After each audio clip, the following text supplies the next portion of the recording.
From gold-plated supercars to private islands, Saudi princes live in a world where money isn't just wealth, it's absolute power. With a royal family fortune exceeding $1.4 trillion, they don't just buy luxury, they redefine it. Imagine driving a solid gold Rolls-Royce, stepping onto a private yacht bigger than a mansion, or throwing a party so extravagant it costs more than an entire city's budget. For Saudi princes, this isn't excess, it's just another Tuesday. But here's the real question: how do they actually spend their unlimited fortune? From Boeing jets converted into flying palaces to wild animals as house pets, what you're about to see will make even the richest billionaires look broke. When people talk about the richest men in the world, they mention Elon Musk, Jeff Bezos, and Bill Gates. But what if I told you that Saudi princes have more money than all of them combined? The Saudi royal family controls an estimated $1.4 trillion, thanks to oil wealth, massive investments, and a dynasty that spans generations. This isn't just billionaire money, it's dynasty-level wealth. For them, buying a Lamborghini is like buying a cup of coffee. Their version of a shopping spree, buying an entire fleet of supercars or a $500 million mega yacht. For most people, owning a Lamborghini or Rolls-Royce is the ultimate dream, but for Saudi princes, one isn't enough. They need an entire fleet, and they want them in gold. Prince Al-Walid bin Talal is known for his gold-plated Rolls-Royces, Lamborghinis, and Bentleys. His collection includes some of the rarest, most expensive cars in the world, with interiors customized in gold, diamonds, and exotic leathers. Meanwhile, Prince Khalid bin Sultan has been spotted with a gold-wrapped Ferrari and a Bugatti Veyron, turning the streets of Dubai and London into his personal showroom. Some of these cars are so exclusive that only one exists, made specifically for a single prince. And they don't just keep them in garages, they drive these gold hypercars through the streets, making sure everyone knows exactly how Saudi royals roll. And this is just the beginning, because if you think gold cars are extreme, wait until you see how they fly. For Saudi princes, flying private doesn't mean a small jet, it means a flying skyscraper. And when you have billions at your disposal, a regular luxury jet simply won't do. Prince Al-Walid bin Talal once owned a custom Boeing 747, which featured a gold-trimmed interior, private bedrooms, and even a throne. But that wasn't enough. He later ordered an Airbus A380, the world's largest passenger plane, turning it into a $500 million flying palace. Inside these jets, you'll find marble bathrooms, onboard cinemas, and private meeting rooms that make first class look like economy seating. Some princes even customize their jets with gold sinks, plush lounges, and entire master suites. And when they land, they step out into a convoy of gold-plated supercars ready to take luxury to the next level. Why settle for a mansion on land when you can own a floating palace? That's exactly what Saudi Crown Prince Mohammed bin Salman did when he purchased Serene, a $500 million super yacht. This isn't just any yacht, it's a luxury fortress on water. It features 2 helipads, a massive indoor swimming pool, an underwater viewing room, and even a submarine. Yes, a private submarine, because when you're worth billions, exploring the ocean in style is a must. Other Saudi royals also own custom-built super yachts, designed with gold interiors, cinemas, and entire private beaches on deck. Some are so large, they're classified as floating mansions. And here's the wildest part. Mohammed bin Salman bought Serene on a whim after seeing it in France. No negotiation, no second thoughts, just a $500 million impulse buy. But when yachts aren't enough, Saudi princes take luxury living to another extreme, with palaces that make the White House look small. For most billionaires, a mansion is the ultimate status symbol. But for Saudi princes, a mansion is just a guest house. Their real homes are palaces so massive they have private airports. Take Al Yamama Palace, the official residence of the Saudi king. This multi-billion-dollar fortress is a mix of gold-covered walls, marble floors, and royal gardens that stretch farther than the eye can see. Inside, you'll find crystal chandeliers the size of cars and furniture that looks like it came straight from a royal museum. Then there's Prince Sultan bin Abdulaziz's palace, which is so large it reportedly has hundreds of rooms, private mosques, and a security team the size of a small army. These aren't just mansions, they're kingdoms. And when your home is this grand, you don't just collect paintings, you buy the most expensive artwork in history. And that's exactly what happened when Crown Prince Mohammed bin Salman bought Salvator Mundi, the world's most expensive painting, for a record-breaking $450 million. The artwork, a rare Leonardo da Vinci masterpiece, was expected to be displayed in the Louvre, Abu Dhabi, but after the purchase, it vanished. Some reports claim it was moved to Mohammed bin Salman's private yacht, Serene, where it now sits hidden away from the public. Owning a Da Vinci is rare. Owning one and keeping it secret? That's next-level billionaire behavior. But when your fortune is limitless, priceless paintings are just another part of the collection. And speaking of rare collections, some Saudi princes prefer collecting lions and tigers instead. For most people, a golden retriever is the ultimate pet. But for Saudi princes, a lion or a cheetah is more their style. Owning big cats has become a status symbol among Saudi royals and ultra-wealthy elites. Princes like Saud bin Salman Al Saud have been spotted posing with fully grown lions, while others casually drive around with cheetahs sitting in their Lamborghinis. Videos have surfaced showing these massive predators lounging on luxury carpets, eating fresh meat off golden plates, or riding shotgun in a Rolls-Royce.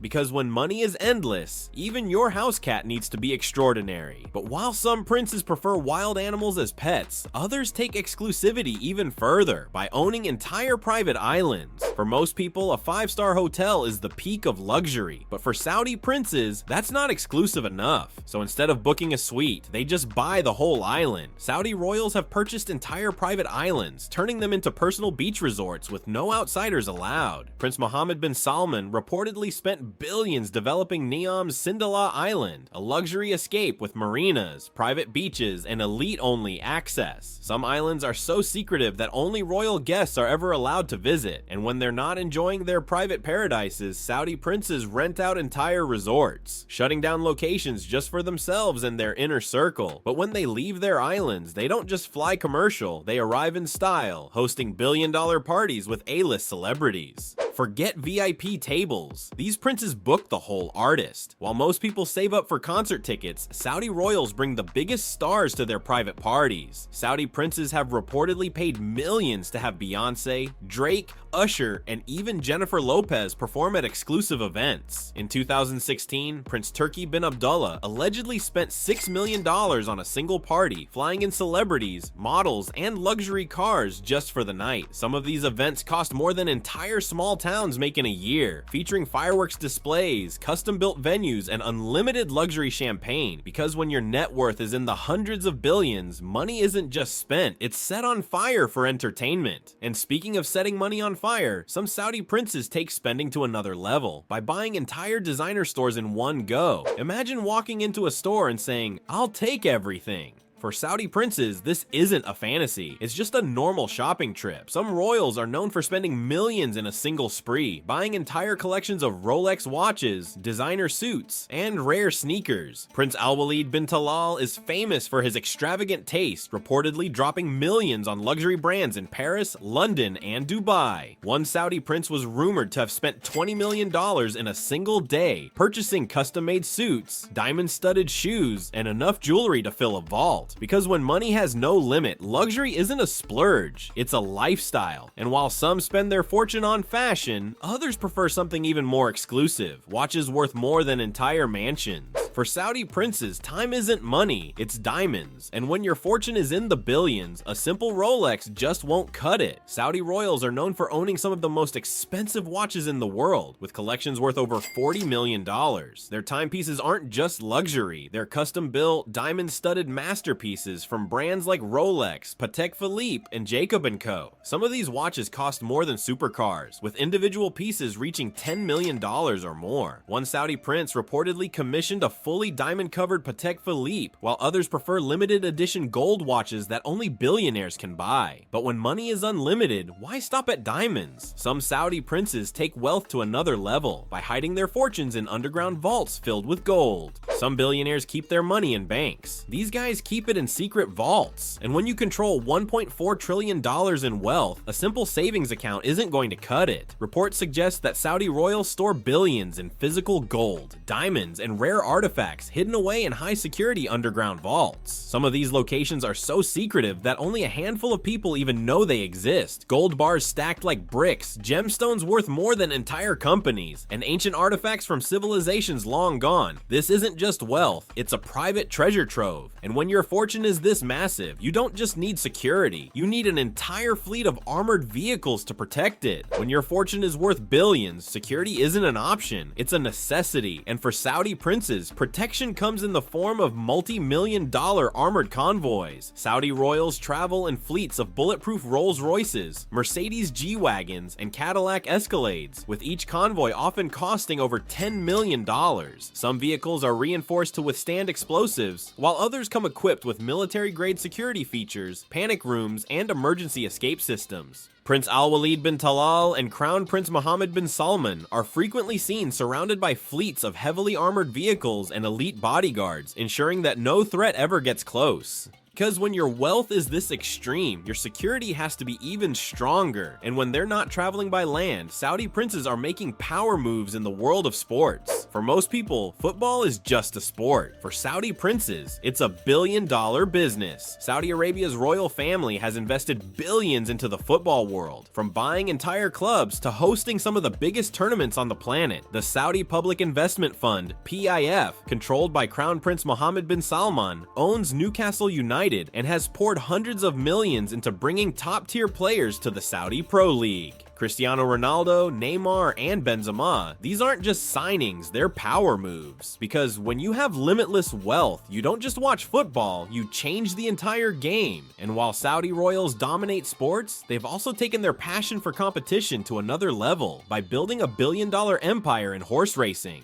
For Saudi princes, winning doesn't stop at business. It happens on the racetrack too. And in the world of elite horse racing, Saudi royals dominate. Saudi Arabia has poured hundreds of millions into breeding and racing champion horses. The Saudi Cup, launched in 2020, is now the world's richest horse race, offering a record-breaking $20 million prize pool. Princes like Khalid bin Abdullah Al Saud have owned some of the most legendary racehorses, including Frankel, one of the greatest of all time. Some royals even have private racetracks on their estates, ensuring that their billion-dollar passion remains exclusive. Because when your fortune is limitless, owning a racehorse isn't enough. You need to own the entire sport, and that's exactly what Saudi Arabia is doing, not just in racing, but across global industries. For Saudi royals, wealth isn't just about luxury, it's about control. While most billionaires invest in companies, Saudi Arabia owns entire industries. The Saudi royal family controls the world's largest oil company, Aramco, valued at over $2 trillion. But their influence doesn't stop there. Through the PIF, they hold billions in real estate, technology, and entertainment. They own shares in Uber, SoftBank, Disney, and even Boeing. With trillions in global investments, Saudi royals aren't just spending money, they're shaping economies. They influence everything from energy prices to major tech deals, proving that real power isn't just about wealth, it's about control. And while some princes focus on dominating industries, others spend their fortune in the most extravagant ways possible, on things so ridiculous, they're almost unbelievable. When money has no limits, neither does imagination. And for Saudi princes, spending isn't just about luxury, it's about outdoing the impossible. Some have reportedly built indoor ski resorts in the middle of the desert. Others have bought gold-covered furniture, diamond-encrusted cars, and even entire private zoos filled with exotic animals. Prince Al-Walid bin Talal is known for his solid gold throne and custom-built private jet with gold-trimmed everything. One Saudi billionaire allegedly ordered a $1 million iPhone covered in gold, diamonds, and a rare black diamond as the home button, because apparently a regular iPhone just isn't enough. And when you have trillions at your disposal, you don't just buy luxury, you redefine what's even possible. But while some princes spend on excess, others prefer something more mysterious. Gold reserves hidden away in underground vaults. Gold is the signature of Saudi wealth, but just how far do they take it? For some princes, owning gold isn't enough. They want everything plated in it. There are confirmed reports of gold-covered iPhones, gold-infused cologne, and even luxury gold-plated cars. Prince Al-Walid bin Talal is known for his gold-trimmed private jet, while others have allegedly commissioned entire gold-plated bathrooms and dining sets. And then there's the rumor of a fully gold-plated private jet, a claim that's never been proven, but given their spending habits, would anyone be surprised surprised. When money is truly unlimited, there's no such thing as too much gold. But Saudi princes aren't just about personal luxuries, they also know how to turn their fortune into global influence. For Saudi royals, wealth isn't just about living in luxury, it's about building a reality where normal rules don't apply. Their spending isn't just about cars, jets, or gold-plated palaces, it's about power, status, and influence. When you own football teams, entire industries, and even private islands, you're not just rich, you're shaping the world around you. Unlike most billionaires who focus on technology or innovation, Saudi princes spend to create exclusivity. They live in a world few people will ever see, where a single purchase can change global markets or rewrite history. This isn't just extreme wealth, it's dynastic control. And when money has no limits, neither does imagination. But after seeing how they spend, here's the real question. What would you buy if you had their fortune? A gold-wrapped Rolls-Royce? A private island? Or something even crazier? Let me know in the comments. And if you love deep dives into the world's richest and most powerful, hit like, subscribe, and turn on notifications for more insane billionaire stories.